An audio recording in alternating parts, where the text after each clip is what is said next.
हमरे बिरहा में बहुत ज्यादा फुहर पातर ना सुने के मिली। बहुत सामाजिक बिरहा हो। 4 लाइन गुरु जी भूमिका में भाव लिखलन। आओ अमर साहब।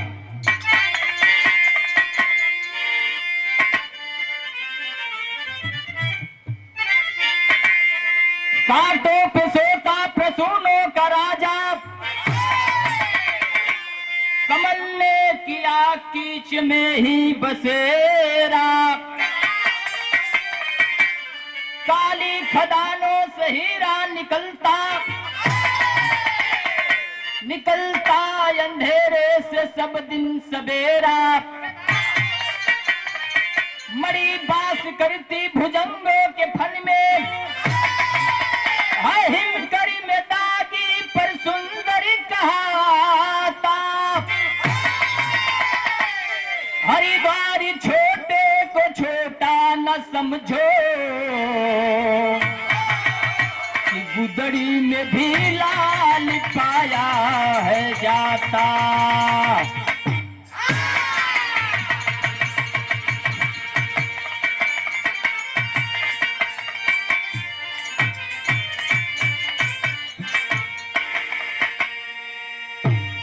हरिद्वार छोटे को छोटा न समझो, कि गुदड़ी में भी लाल पाया है जाता। यो एक लाइन गजल का अंदाज लगल मार साहब। कौन गजल बा भैया?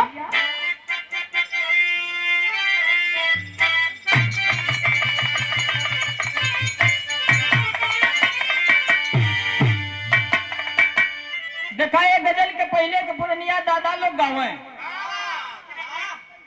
कौनो आशिक मासूका के बीच के बात हो, आपस के। कैसे मालिक? अरे दिल से दिल का मेल करने, अरे दिल से दिल का मेल करने, दिल दीवाने आ गए। दिल से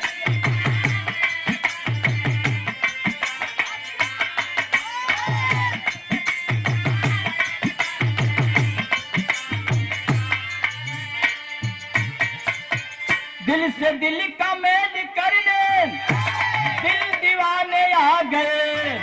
अरे दिल दीवाने आ गए। तूने ऐसी आंख मारी, संपूर्ण चचा। अरे तूने ऐसी आंख मारी, बुढ़े भी शर्मा गए।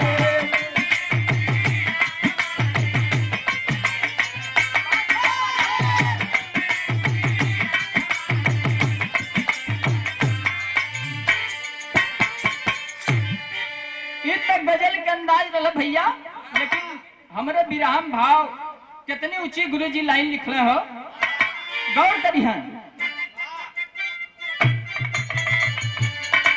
अरे अपने मुँह अपनी बड़ाई, अरे अपने मुँह अपनी बड़ाई, शोभा है देती नहीं।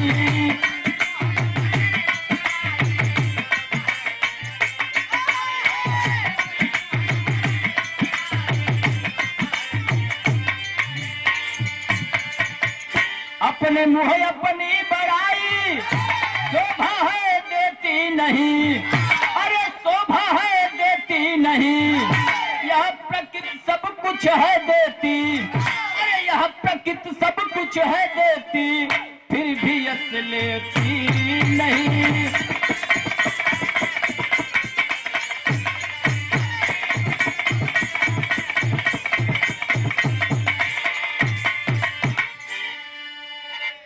अपने मुँह अपनी बड़ाई, शोभा है देती नहीं। यह प्रकृति सब कुछ है देती, फिर भी यश लेती नहीं। यहाँ से हमारे बिरहा के कहानी शुरुआत हो गई।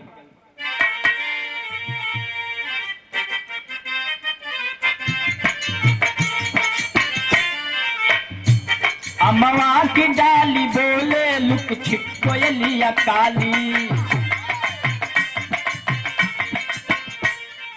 पी करे पपिया श्यामा कदम की डाली।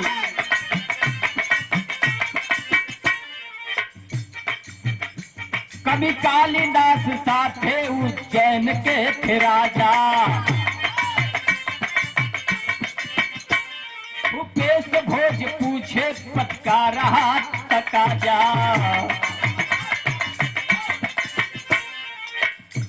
कुछ गौर थे सिरमौर और पुष्प झरी रहे।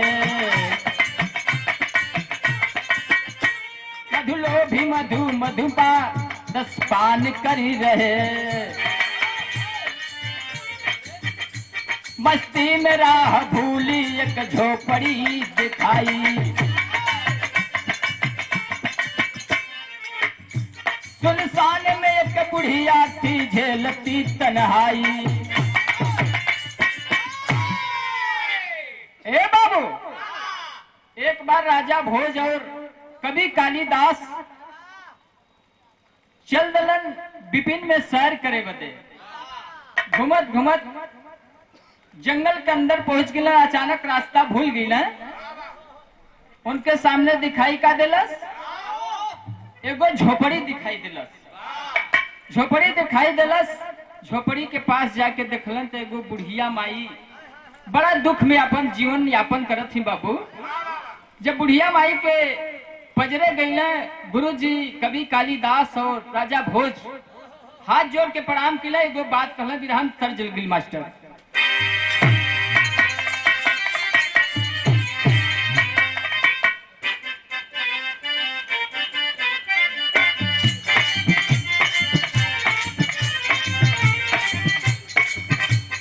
ये गीत कोनो आशिक मासूका से कहले बा। अरे गोरी दहिया कोरी चुनरिया, कोरी दहिया कोरी चुनरिया, भीगेला बरसात में। गोरी दहिया कोरी चुनरिया।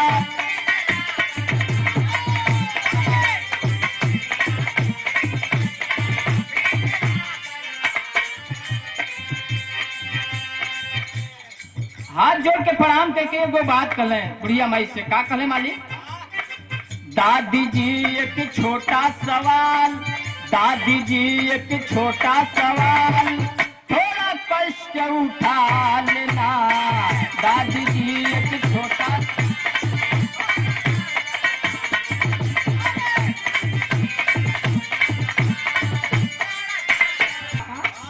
जाएगा किस ओर ये रास्ता, जाएगा किस ओर ये रास्ता, माँ हमको बतला देना। जाएगा किस ओर ये रास्ता।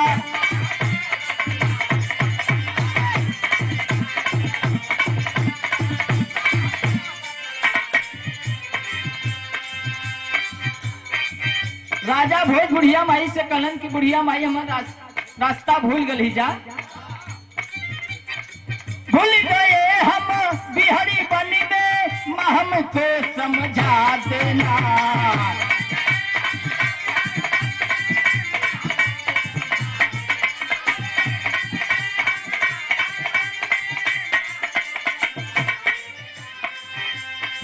कहाँ कहाँ किसो रह जाते, कहाँ कहाँ किसो रह जाते, माँ हमको समझा देना।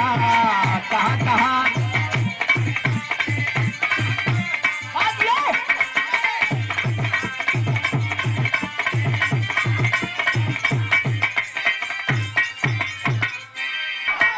इतनी बतिया जब बुढ़िया माई सुन ली हो, कहले कि तू लोग कैसे रास्ता भुला गिला, तू लोग के हुआ?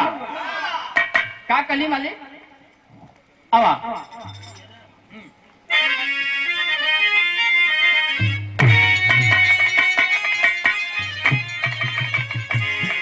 बुढ़िया माई कहली कवि कालिदास से, करे डगरी न कतहु जाले बचवा। अरे हई डगरी न कतहु जाले बचवा, तयाते जाते राही खुद ही बन मतवाले।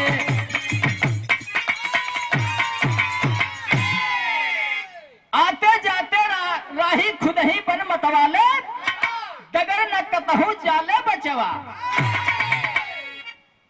डगर ना कतहु जाले। तो लोग राही कब से हो गिला।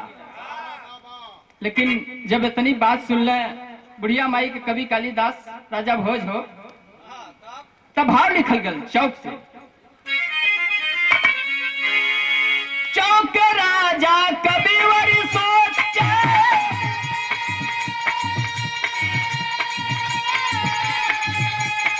बुढ़िया दिया जवाब गजब,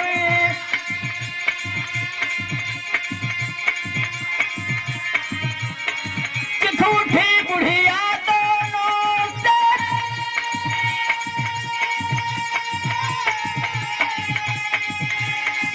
हो तुम कौन बताओ अब,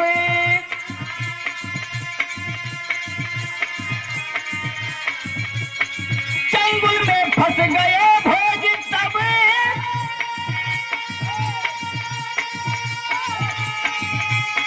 हम यात्री हैं बोले हैं तब,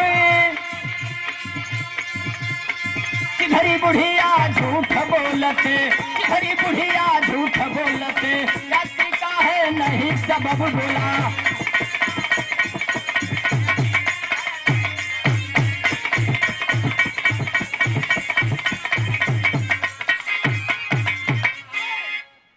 तुम लोग यात्री नहीं हो, झूठ मत बोलो।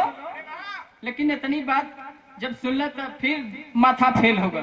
जब दिमाग चौड़ियाल तब विधा में तर्ज बदल गई मास्टर साहब। कौन गीत है भैया?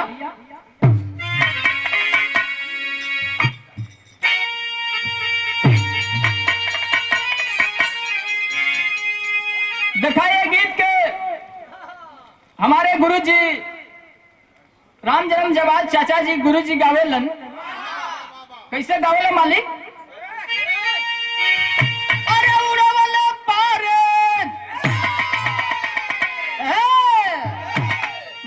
सही रहे भैया। अरे उड़वले बारे भाई उड़वले बा बिना तेल के जहाजिया, अरे उड़वले बा बिना तेल के जहाजिया।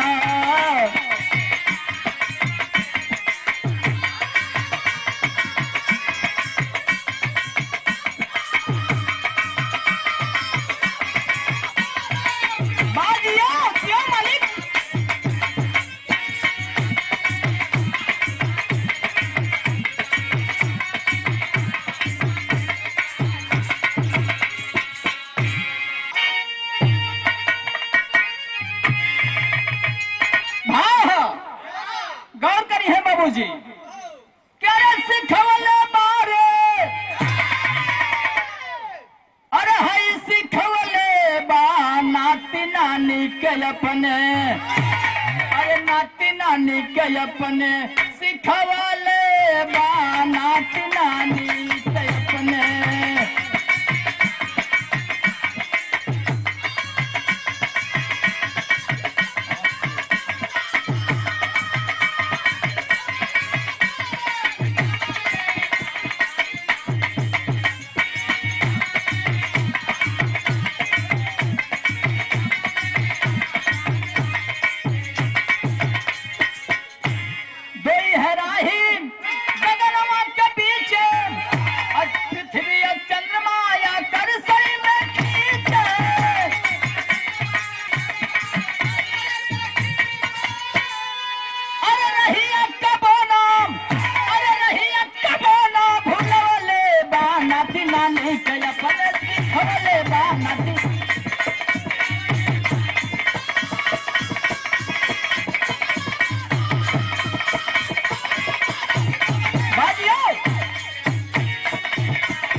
इतनी बात जब बुढ़िया माई के कवि जी और राजा भोज सुनले हो, तब राजा भोज कहला कि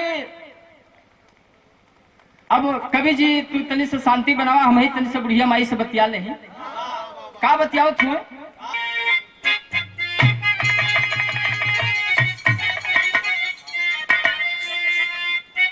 भाव राजा भोज कवि जी से कहले कि कवि जी अब तनी शांति बनावा, हम बतिया ले। का बुढ़िया माई से बतियौले कि अरे हमारी पहचान माई राजा कहाई, हमारे पहचान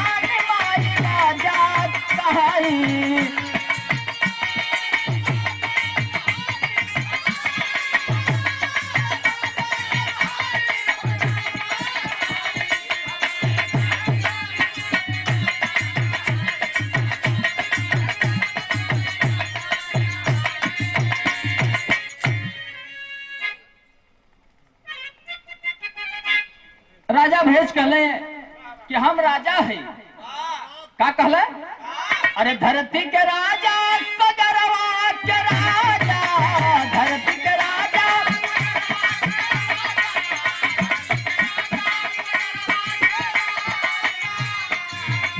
बतौले अपने दुल्हन के गजरवा के राजा, अपने दुल्हन के गजरवा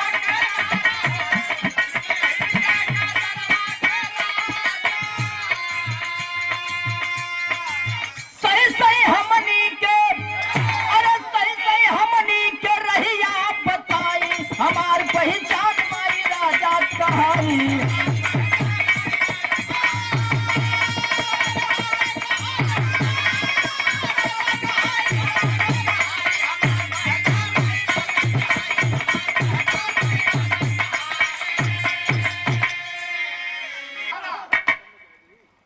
बुढ़िया माई कहली कि तू लोग बहुत झूठ बोलत हुआ, लेकिन कहली का पापट हो।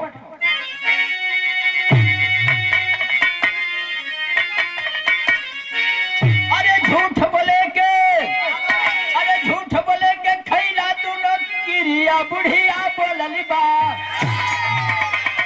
अरे झूठ बोले के खैला तू लोग किरिया बुढ़िया बोलली बा। और तो से बढ़िया बन के हमरे चिड़िया बुढ़िया बोलली बा।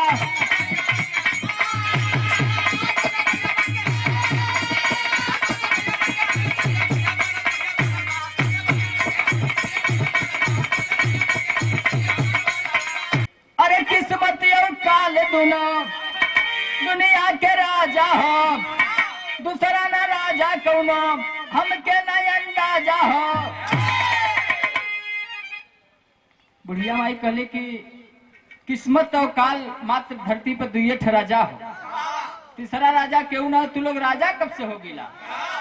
लेकिन आल्हा से भाव बताओ मास्टर साहब।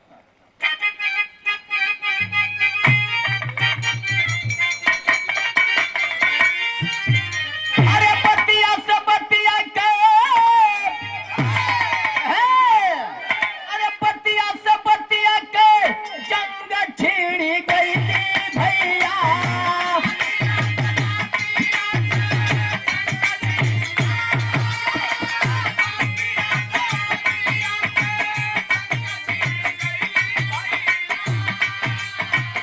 बतिया से बतिया हो जाल हो बेकार।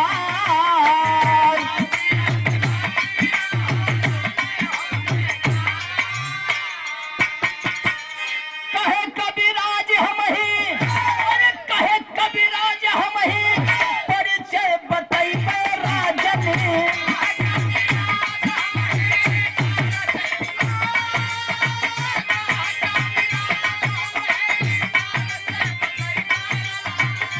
जिन्हें कंट्रोल करके दूर रहा था।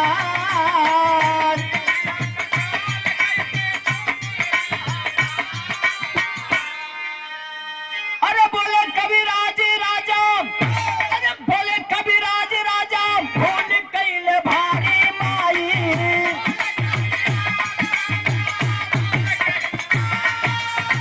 सहनशील मनाई के, सहनशील मनाई के मोर परिवार।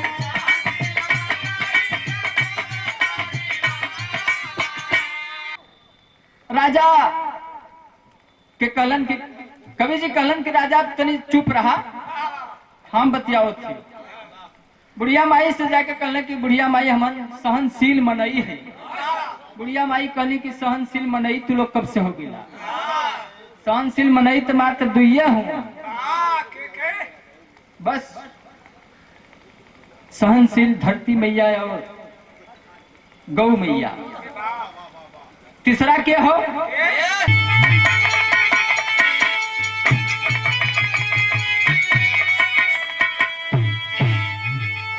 अरे कहे राजा भोज माई, अरे कहे राजा भोज माई रहिया बताए जा हारी भैली मोर। ए बाबू हारी भैली मोर, जीतया पानी लिखाए जा हारी भैली मोर।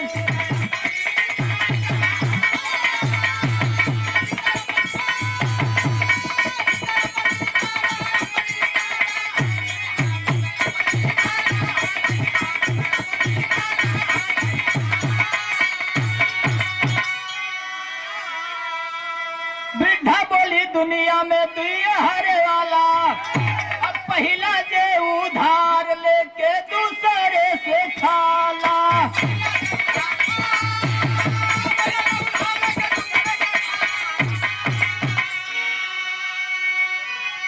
दूजे बाप अरे कन्या के मन ठहराए जा, हार भैली मोर ए बाबू हार भैली मोर, जीत अपनी लिखाए जा, हार भैली मोर।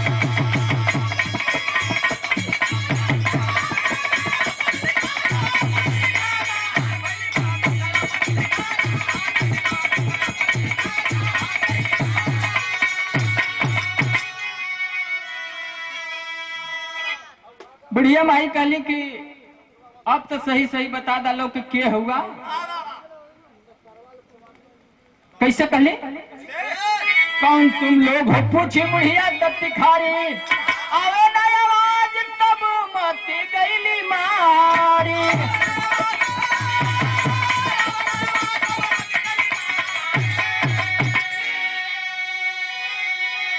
बुढ़िया कहे कि सीधी रहिया पर आए जा, हार भैली मोर, अरे जीत अपनी लिखाए जा, हार भैली मोर।